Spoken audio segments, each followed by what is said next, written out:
Hi, everybody. I just want to talk a little bit about naturopathic philosophy and the fundamental naturopathic principles and how they apply in my clinical practice. So, what we're trying to do in naturopathy is use the person's innate healing ability to heal themselves. What we often are referred to in naturopathic philosophy is this thing called vital force.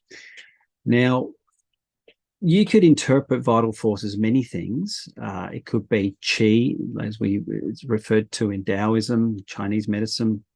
It could be prana, as it's referred to in Ayurvedic medicine. It could have some sort of religious context for you. It could be God, just some sort of life force that we know that's innate within all living things. How can we optimize that and optimize the body's physiological mechanisms or biochemical pathways to give you optimal health, take you from disease to wellness and beyond? So some of the principles that we go by, I'll run through with you, ask some questions and give an insight on why we follow these principles and how they apply perhaps to you and everybody's health. So the healing power of nature is one of the main principles of naturopathic medicine. So if you don't already know, we use things like herbal medicines, dietary interventions, and we try and look at whole foods diets, a lot of plant-based diets, things like Mediterranean diet and anti-inflammatory diets that we incorporate.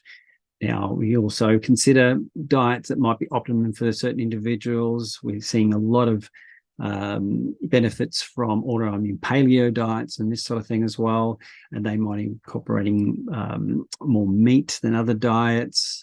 Even research is now starting to fall behind carnivore diets and so forth. So we're trying to understand why those particular diets are beneficial for some individuals.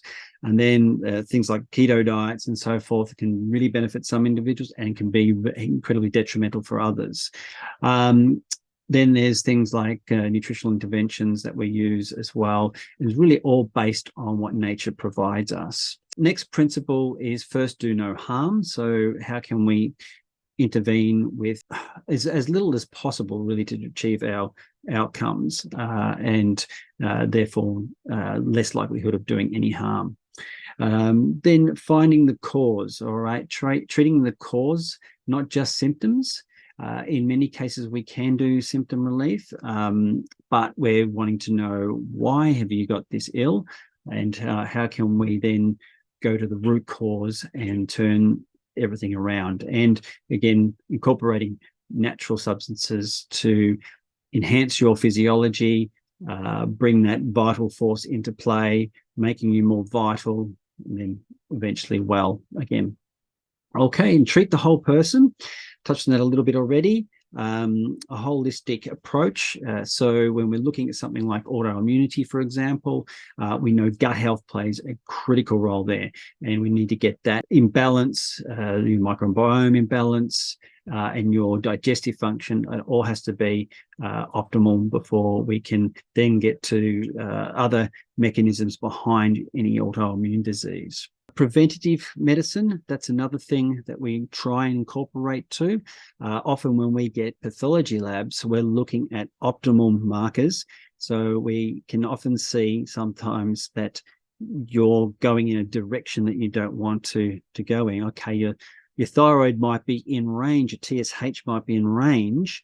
Why is it increasing? Why are we seeing a higher TSH over time? And is that in an optimal range for us, or is that something that we need to address further and get more data and have a look at what's going on overall? Preventing the disease before it occurs rather than finding that you've got the disease already and then you have to treat on top of that. And in some cases, that might be, you mightn't be able to turn that around. And if we're taking a preventative approach, hopefully we get there before disease sets in. Okay, wellness. So this is something that is a buzzword, but it is something that we're striving to do, not just get you from ill health back to some sort of baseline, but how do we get you to optimal health? How do we make you well? How do we make you thrive? So that's where we're trying to reach all the time. Even if you started off in a very unwell situation, we can then, get you back to functioning normally, but then we can get you to optimal health as well. Okay, doctor as teacher. So this is education, and we feel this is incredibly important that we empower you, because I always like to tell my patients, hey, it's one thing knowing that when we give you supplements and we do these dietary changes, all right, you're on your way to health, but why? Why did that supplement work? Do you need to take it for long periods, or do you need to use it as an intervention process? Do you need to add B vitamins and magnesium when you're going through stressful periods like exams, or have something that you have to submit? Do you need that support, and do you know when to intervene with those supplements, or do you need to know when to make specific dietary changes, especially if you're an athlete? You often need to make some strong dietary changes at different stages of your training and then events. So this is an important thing to know as well. Okay, so how do we take this a little bit further and perhaps ask a few questions that might relate to a consultation process, and as a practitioner, how do I get more answers in using these principles as a bit of a guideline? Okay, so what is the first cause? What is contributing now?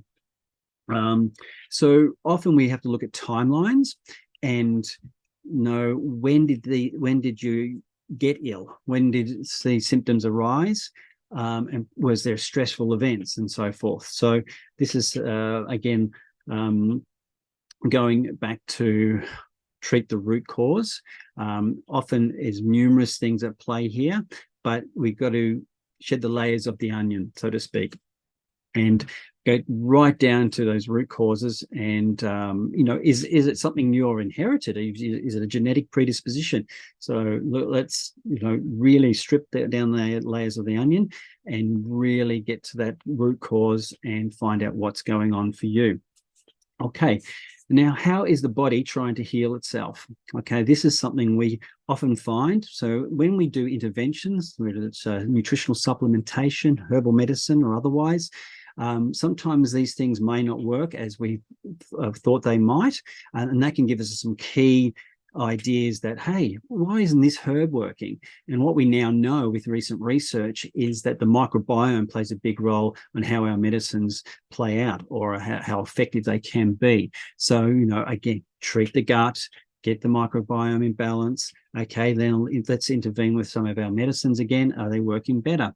So this is the thing we're trying to understand, is how the body is healing itself. Obviously, we have a general idea how most people's physiology should be working, but what's your particular physiology? What's your particular biochemical pathways? What are they doing? What do we need to do to align ourselves with the functions of your biochemistry?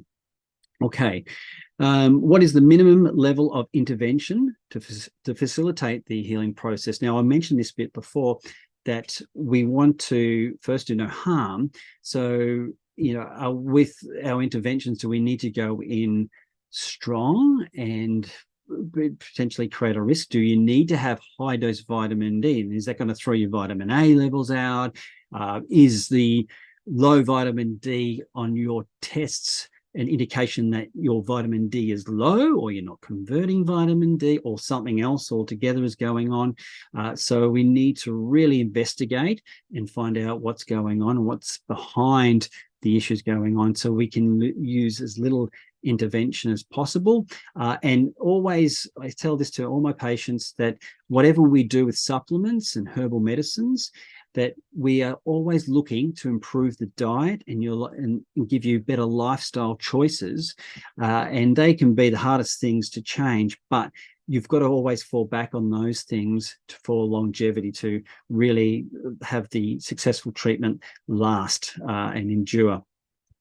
Okay, so now what are the patient's underlying functional weaknesses? So have you got a genetic predisposition for heart disease, Alzheimer's, all these things going on, or by just taking your history? So we're not necessarily having to do genetic testing, but by taking your history, is there patterns there of a continual weakness of something going on? So we've got to look. That's right. We're taking the case history.